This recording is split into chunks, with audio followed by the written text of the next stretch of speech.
오늘은 양력으로 2022년 4월 4일 월요일입니다. 국제정세는 러시아와 우크라이나 전쟁이 시작된 지 벌써 한 달이 지났습니다. 우크라이나의 기온이 오르면서 눈이 녹으니 시신들의 처참한 모습들이 드러나고 있다고 합니다. 이 밝은 시대에 하루에 수백 명 이상이 전쟁으로 목숨을 잃고 있다는 게 도저히 믿어지지가 않습니다. 나라 안 사정으로는 대통령 당선자에 대한 불신으로 시끄러운 소요가 진행되고 있지만 총리로는 15년 만에 한덕수 씨가 노무현 정부에 이어 재임명되었다고 합니다. 경험을 바탕으로 훌륭한 정책이 많이 나왔으면 합니다. 그리고 코로나19 일일 확진자가 오늘은 23만 명대이지만 XE라는 새로운 변종이 생겼다고 합니다. 모두들 면역이 중요한 시기입니다. 그리고 지금 진행하는 강의는 사주 감명을 좀 더 세밀하게 하기 위하여 12운성과 신살에 대하여 알아보는 8번째 시간으로 오늘은 육해살인 사지에 대하여 알아보고자 합니다.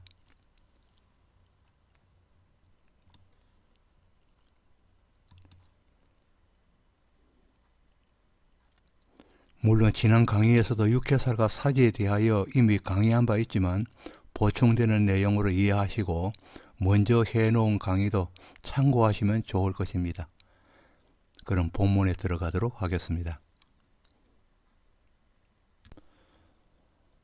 12신살로서는 육해살 그리고 이에 대응하는 12운성으로서는 사지입니다. 육해살과 사지에 대해서 알아보도록 합니다. 12신살의 육해살은 가난의 빈곤을 나타내기도 하고 또 관제수로 인한 형벌을 그 속에 포함하기도 하며 또 불의의 사망과 그리고 재산을 탕진하는 의미를 포함하고 있으며 병으로부터의 고통을 의미하기도 합니다. 그리고 삶의 끝은 아니지만은 마치 삶의 끝자락처럼 일어나는 생리사별의 모든 재액의 부정적 의미를 많이 포함하고 있습니다. 그리고 사정방에 있는 사정방은 동서남북을 이야기합니다. 사정방에 있는 좌오묘유가 나타내는 좌오묘유로 나타내는 제살과 연살과 장성살과 육해살 중의 하나인 육해는 삼합의 마지막 화개살 바로 앞에 해당하는 자입니다. 그러니까 육해는 삼합을 기준으로 하는데 삼합은 즉 해묘미 삼합의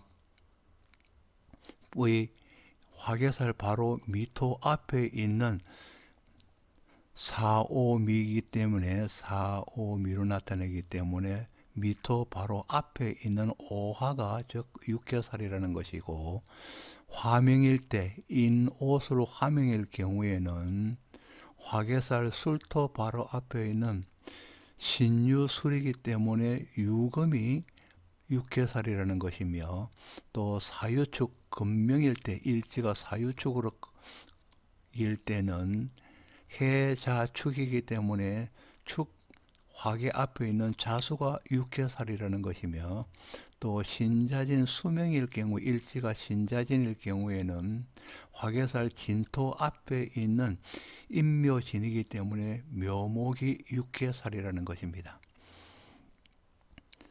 그래서 이 육해에는 화계의 고인 묘 속에 갇히게 되어서 꼼짝할 수 없다는 불안과 그리고 초조함으로 급하게 서둘러지는 시기로 볼 수 있습니다. 이 불안과 초조함으로 인해서 급하게 서둘러지는 시기가 바로 육해의 시기라는 것입니다.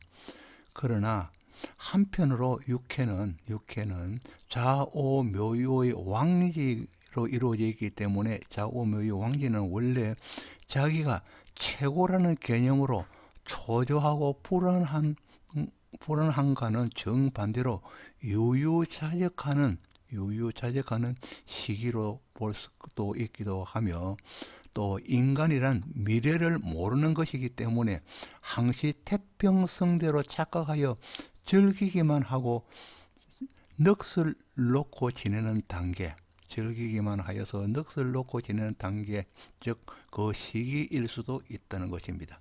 이와 같이 12신살과 운성에서는 어느 단계이든 너무 중하거나 과함으로 인해서 어려움이 있는가 하면은 깃털처럼 가벼운 시기와 단계도 있습니다. 그리고 사주에서의 모든 경우는 대부분 조후의 개념이 우선하면서 또 진심의 개념도 우선할 수 있어서 선착할 수 있기에 신살과 운성의 12신살과 12운성의 적용도, 즉 예외에 해당하는 경우는 거의 없을 것입니다. 그러니까 신살과 운성도, 운성의 경우도 조후의 개념이 우선하는 것이라는 것이고, 또 진신의 개념이 우선시 될 수 있다는 것입니다.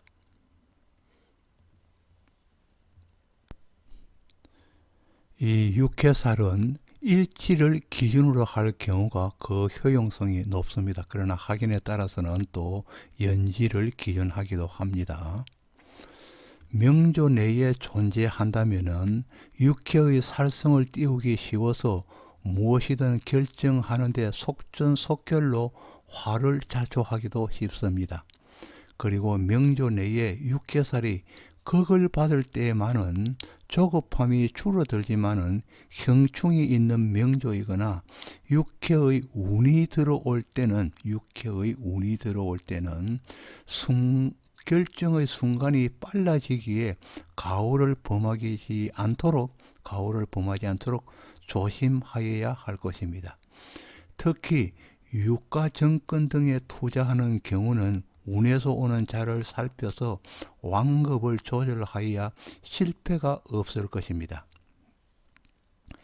예로서 일지에 인오술의 지지를 놓고 있다면 유금이 육해에 해당하기 때문에 사신 그리고 유술, 자축, 년에는 판단의 오류를 일으키기 쉬운 해로서 심사숙고하면서 완급을 조절할 수 있어야 하고, 주위로부터 자문을 받는 등 심중한 태도를 취해야 오류를 막고 재물 재화의 손해와 그리고 손실을 막을 수 있을 것입니다.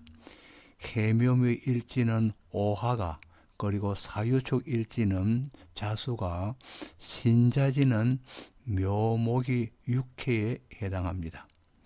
그리고 또 오화 육해는 자수 연살이 강해질 때, 유금은 오화의 장성살이 강해질 때에는 육해의 살성이 줄어들 수도 있습니다. 이와는 반대로 육해가 세력을 펼칠 때에 무엇을 결정하고 실행하여야 한다면 혼자서 결정하지 말고 주위의 의견을 듣거나 위탁을 하거나 아니면 정신일도하여야 할 것입니다. 오른편에 있는 홍념살의 갑오일주는 형입니다. 갑오일주로 이루어져 있는 명조는 형의 명조이고, 도하인 을묘일주는 동생의 명조입니다. 밑에 있는 을묘일주는 동생입니다. 갑오육해는 자기의 시지와 동생의 시지에 놓인 유금이 즉 육해입니다. 갑오일주를 기준했을 때는 인오술이기 때문에 술 앞에 있는 유금이 즉 육해살에 해당합니다. 육해살이 동생도 즉 형님의 육해살에 해당하는 유금을 시지에 가지고 있고, 형은 자기의 시지에 가지고 있기 때문에 육해살을 놓았다는 것입니다. 그리고 형의 연주를 기준하여 하면은 형의 무신에서 무신에서 신금을 기준하여 볼 때는 신자진으로서 진토 앞에 있는 묘목이 즉 동생의 일지에 있는 묘목이 즉 육해살에 해당합니다. 동생의 일지에 놓인 묘목이 육해살에 해당합니다. 그리고 동생의 을묘일주의 육해살은 동생의 을묘일주의 육해살은 해묘미이기 때문에 형님의 일지에 있는 오화가 즉 육해살입니다. 그러니까 서로가 지금 육해살을 가지고 있다는 것입니다. 동생 을묘일주의 육해살은 형의 일지에 있는 오화가 육해의 살에 해당합니다. 방금 을묘일주의 묘목을 기준으로 했을 때는 해묘미이기 때문에 미 앞에 있는 미의 화개살 앞에 있는 오화가 즉 육해살이라는 것입니다. 이와 같이 형과 동생의 육해살은 상호 교착하여 놓고 있기 때문에 형제 사이에 만일에 불협함이 있다면 형제 사이는 골육상쟁하는 것입니다. 골육상쟁이 일어날 수 있습니다. 그리고 또 실제로 형과 동생이 함께 하던 사업에서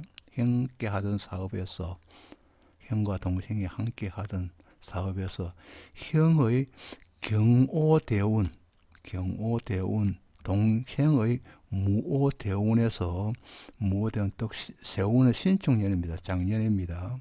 대운은 각각 형은 경오대운이었고 동생은 무오대운이었습니다.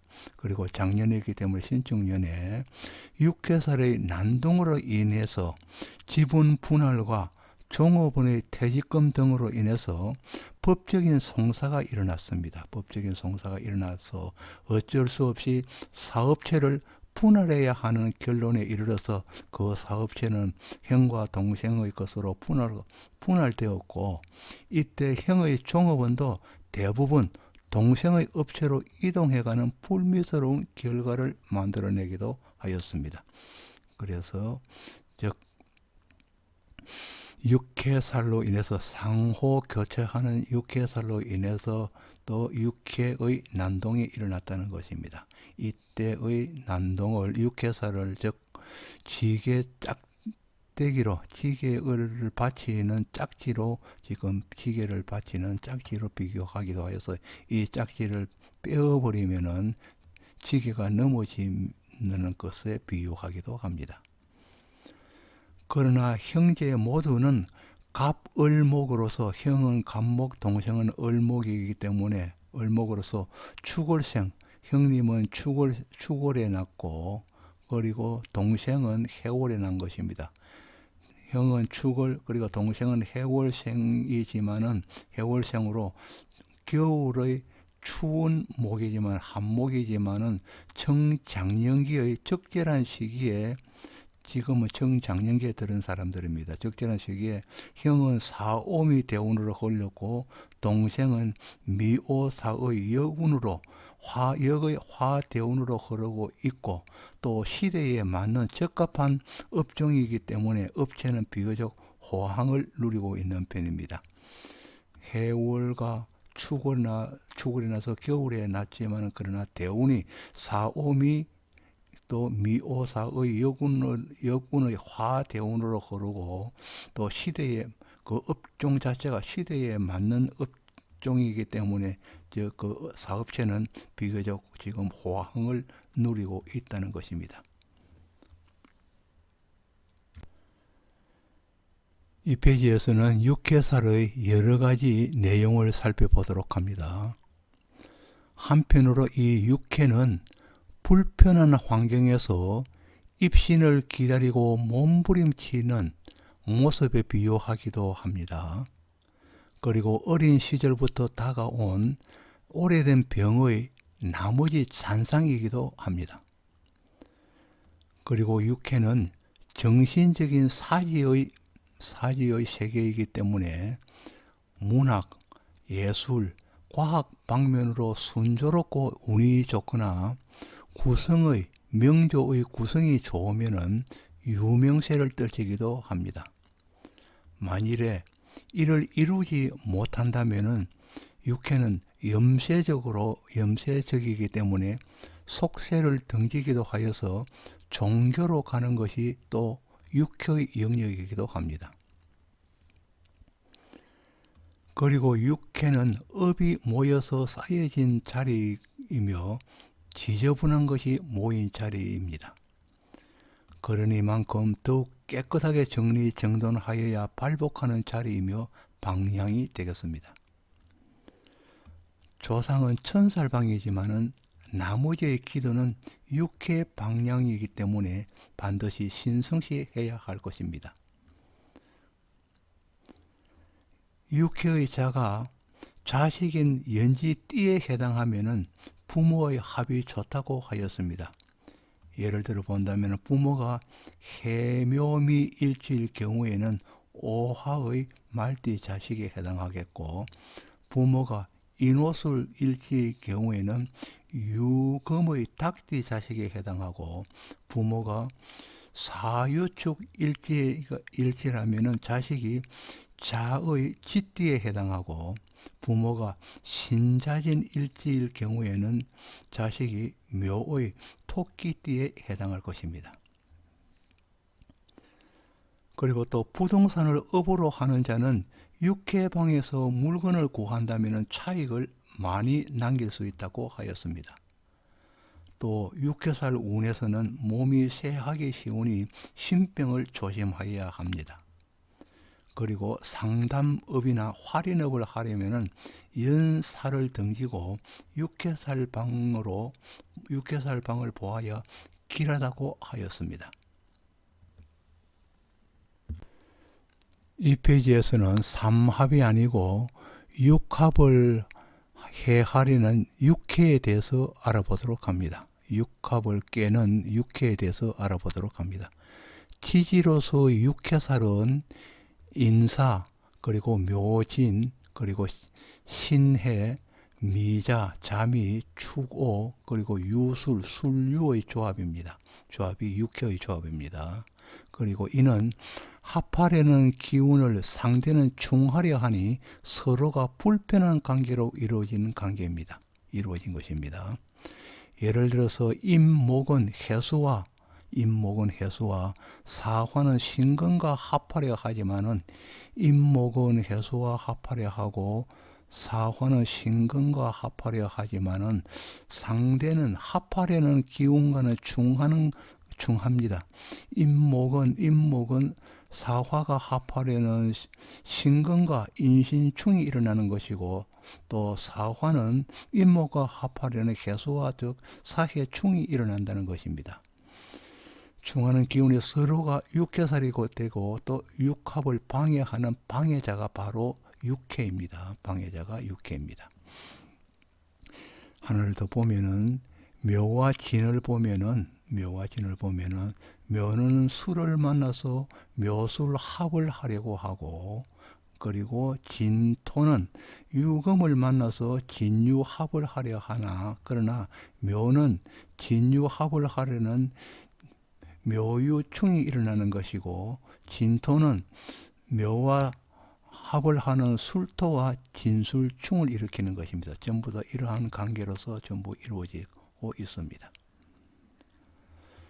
육회살 중에서도 묘진과 유술의 육회는 동방으로 같은 방향으로 서로 통할 것 같아서 자신의 사주 내에 육회를 가지거나 아니면은 부부와 형제 사이에 육회살의 관계가 되면은 각자가 합하려는 자가 상대에게는 적이 되는 관계이기에 잘 이해가 되더라도 나중에는 틀어지는 관계로 파토가 되어버립니다. 이의 결과는 선합후질로서 처음에는 합하는 것 같지만 그러나 뒤에는 질투한다는 것입니다. 선합후질로서 알다가도 모르겠다는 말을 듣게 되는 것이 바로 즉 육회의 관계입니다. 이를 근자에 치루어진 대통령 선거를 보아도 알 수 있을 것입니다.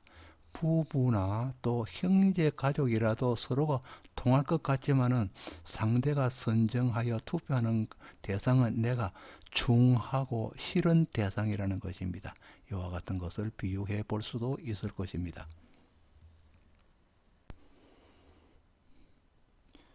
육해살을 적천수에서는 상천살이라고 하였습니다.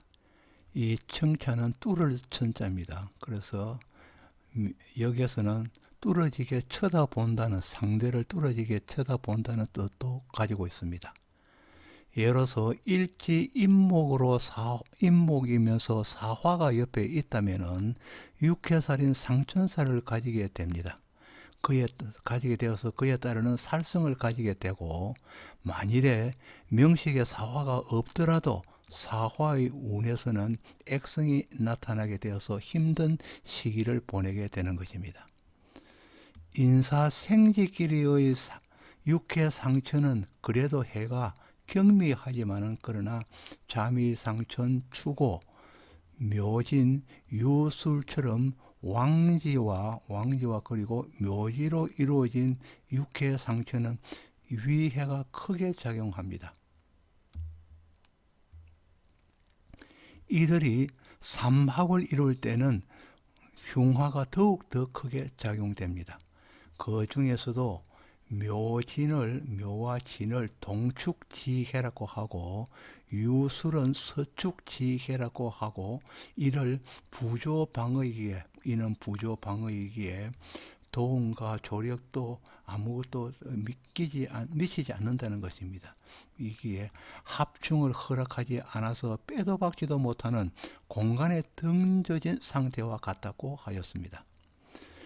이를 구성하면서 부부의 두침 방위가 육해살을 악화시키는 경우에는 악몽에 시달리면서 자도 개운치 못하다고 하였습니다.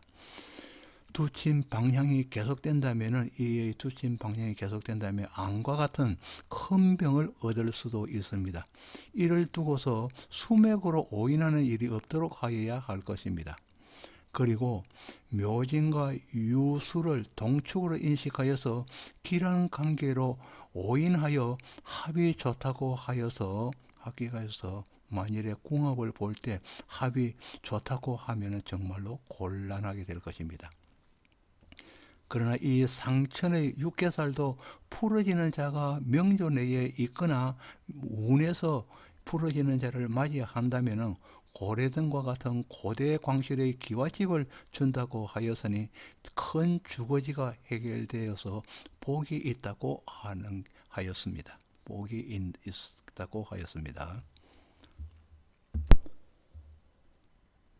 아직까지 구독을 누르시지 않은 분이 계신다면 구독을 부탁드리겠습니다.